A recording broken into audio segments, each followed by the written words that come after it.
అండి, welcome back to Sony Subbu vlogs. నేనైతే పొటాటోతో ఒక కొత్త డిష్ అయితే రెడీ చేశాను. డిఫరెంట్గా పిల్లలు కూడా ఇష్టంగా వెరైటీగా ఉంటుందని తినేస్తారు.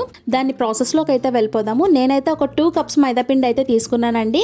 మైదా అనే కాదు, ఏ పిండి తీసుకున్నా జల్లించుకొని తీసుకుంటే మనకి దాంట్లో ఏవైనా ఉంటే మాత్రం పోతాయి అనమాట.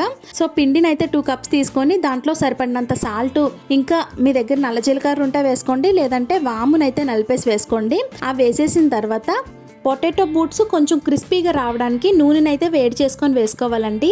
ఒక చిన్న కప్పుతో నూనెనైతే వేడి చేసుకొని వేసుకున్నాను. దాన్ని అయితే బ్రెడ్ క్రమ్స్ లాగా ఫస్ట్ పొడి పొడిగా కలుపుకోవాలన్నమాట. దాంట్లో వాటర్ అది ఏం వేయకుండా ఫస్ట్ ఆ నూనెతోనైతే ఎక్కడ లమ్స్ లేకుండా కలుపుకోవాలండి. దాని తర్వాత కొంచెం కొంచెంగా వాటర్ పోసుకొని పిండిని అయితే టైట్గా మిక్స్ చేసుకోవాలన్నమాట. చపాతీ పిండి లాగా టైట్గా కలుపుకోవాలి.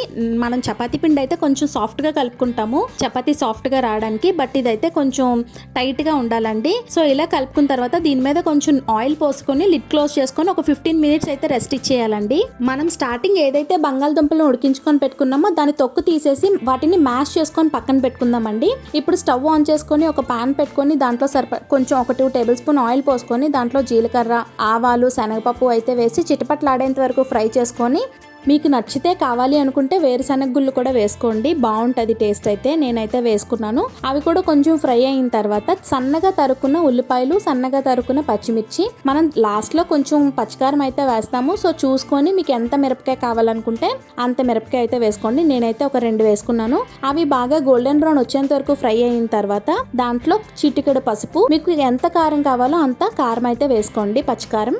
ఇదంతా పచ్చి స్మెల్ పోయేంత వరకు ఆయిల్లో ఫ్రై చేసుకోవాలండి. పసుపు మనకు కొంచెం పచ్చి స్మెల్ వస్తుంది కదా, సో అదంతా పోయేంత వరకు ఫ్రై చేసుకున్న తర్వాత దాంట్లో సరిపడినంత సాల్ట్ అయితే వేసుకోండి. సాల్ట్ అనేది ఎప్పుడు ఈ టైంలోనే వేసుకోవాలి. పొటాటోస్ వేసిన తర్వాత వేస్తే మనకి సాల్ట్ పొటాటోస్కి అయితే అంతా కలవదండి. సో ఈ టైంలోనే సాల్ట్ వేసుకొని కొంచెం కలిపేసుకున్న తర్వాత మనం ఏదైతే మ్యాష్ చేసుకొని పెట్టుకున్నామో ఆ పొటాటోస్ని అయితే వేసేసి బాగా కలిపేయాలండి. కలిపేసిన తర్వాత పైన కొంచెం గరం మసాలా పౌడర్ ఉంటే వేసుకోండి, లేదంటే జీరా ధనియా పౌడర్ అయినా వేసుకోండి, బాగుంటుంది టేస్ట్ అయితే.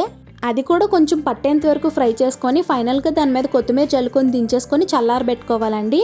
మనం ఇప్పుడైతే బూట్స్ని అయితే రెడీ చేద్దాము. ఎలా చేయాలో చూసేసుకుందాము. ఒక చపాతీ ముద్దనైతే తీసుకొని ఆ చపాతీ ముద్దనైతే ఇలా చపాతీలాగా కొంచెం చిన్న సైజ్ చపాతీలాగా అయితే పాంకొని, నేను చూపించిన విధంగా చిన్నది నిమ్మకాయ సైజ్ అంతా మనం ఏదైతే ఫ్రై చేసుకొని పెట్టుకున్నామో పొటాటోని దాన్ని తీసుకొని ఇలా సిలిండ్రికల్ షేప్లో చేసుకొని నేను చూపించిన విధంగా పెట్టి అటు ఇటు చిన్న చిన్న కటింగ్స్ చేయండి. నేను చూపించిన విధంగా చేసుకోండి, లేదంటే మీకు ఏ షేప్లో నచ్చితే ఆ షేప్లో అయితే చేసుకోండి. ఇది సమోసా షేప్లో కూడా చేసుకోవచ్చు, బట్ నేను డిఫరెంట్గా ఉంటుంది, పిల్లలకి కొత్తగా ఉంటుందని అయితే ట్రై చేశాను. ఇలా అయితే చుట్టేసుకొని మనం షూలాగా అయితే రెడీ చేసుకుందామండి. మీకు చూడడానికి షూలాగా అనిపిస్తుందో లేదో కామెంట్ బాక్స్లో కామెంట్ చేయండి. పైన ఉన్నవైతే లేస్ అండి, ముందున వెనకట్ల బూట్ అనమాట. అది మీకు అలా అనిపిస్తుందో లేదో చెప్పండి. వీడియోని చూస్తున్న ప్రతి ఒక్కరూ లైక్ చేయండి, షేర్ చేయండి, సబ్స్క్రైబ్ చేయండి. మీ ఫ్రెండ్స్ అండ్ ఫ్యామిలీ మెంబర్స్కి అయితే ఈ వీడియోని షేర్ చేయండి. మీరు లైక్ చేయడం వల్ల, షేర్ చేయడం వల్ల వీడియో అయితే కొంచెం రికమెండేషన్లోకి వెళ్తుంది అనమాట. ఇలా మిగిలిన పిండిని కూడా రెడీ చేసేసుకొని పక్కన పెట్టేసుకోవాలండి. ఈ లోపు ఆయిల్ అయితే హీట్ చేసుకోవాలన్నమాట. ఈ రోజు మాకు ఒక అన్నౌన్ కాల్ అయితే వచ్చిందండి. ఏంటో కాల్ అని లిఫ్ట్ చేసి చూస్తే ఆవిడేమో మీకు కార్ అయితే లక్కీ డ్రాలో వచ్చిందండి అన్నారు. కార్ రావడం ఏంటమ్మా, అయితే మా ఇంటికి పంపించి అడ్రస్ పెడతాను అనేసి అన్నారు మా ఆయనేమో. అయితే అడ్రస్ పంపించడం కాదండి, మేము ఒక ఫోన్పే నెంబర్ ఇస్తాము, ఆ ఫోన్పే నెంబర్కి మీరు ఇంత మనీ ట్రాన్స్ఫర్ చేస్తే మేము మీకు ఆ కార్ పంపిస్తాము అని చెప్పేసి ఫ్రాడ్ కాల్ చేశారనమాట.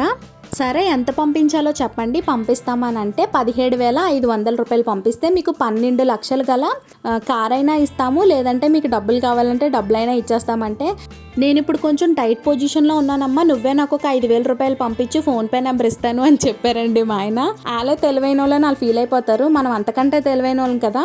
యాక్చువల్గా మేము ఇది రికార్డ్ చేద్దాం అనుకున్నాము. వెంటనే ఆవిడైతే ఫోన్ కట్ చేసిందండి. తనతో మేము ఆడుకొని అది రికార్డ్ చేసి మీకు వినిపిద్దాం అనుకున్నాము. వెంటనే వితిన్ సెకండ్స్లో ఫోన్ అయితే కట్ చేసిందనమాట. ఇలాంటి వాళ్ళు కూడా ఉంటారు, అందరూ చాలా జాగ్రత్తగా ఉండాలి డబ్బులు ఫ్రాడ్ చేసి తీసుకోవడానికి. బూట్స్ అన్ని రెడీ చేసుకొని పక్కన పెట్టుకోవాలండి ఒక 5 మినిట్స్. ఆయిల్ అయితే బాగా హీట్ అయిన తర్వాత మనం ఏవైతే బూట్స్ రెడీ చేసుకొని పెట్టుకున్నామో ఆ బూట్స్ని వేసేసి మీడియం ఫ్లేమ్లోకి అయితే టర్న్ చేసేసుకోవాలండి.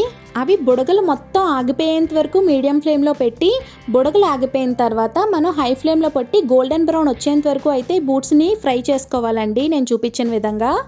మీలో ఎవరికైనా ఇలాంటి ఫ్రాడ్ కాల్స్ వచ్చాయా, వచ్చుంటే కమెంట్ బాక్స్లో కమెంట్ చేయండి. మనకి బూట్స్ అనేవి చక్కగా ఫ్రై అయిపోయాయి అనమాట. వీటిని అయితే తీసుకొని ఆయిల్ కూడా ఎక్కువగా ఏం పేర్చలేదండి, చక్కగా ఉన్నాయి మనకి తినడానికి కూడా. ఒకవేళ మీకు మైదా పిండి వద్దు అనుకుంటే గోధుమ పిండితో కూడా చేసుకోవచ్చు ఇదే స్నాక్ ని. ఇంకా వీడియోని చూస్తూ లైక్ చేయకపోతే please to like, share and subscribe. నా వీడియోస్ చూస్తూ నన్ను సపోర్ట్ చేస్తున్న వాళ్ళందరికీ చాలా చాలా థ్యాంక్స్ అండి. పిల్లలకి ఎప్పుడైనా మనం ఇలాంటి డిఫరెంట్ స్నాక్స్ అయితే చేసి పెట్టొచ్చండి అప్పుడప్పుడు, కాకపోతే ఎప్పుడు కాదు, కొంచెం కొలెస్ట్రాల్ పెరిగిపోతాయి అనమాట.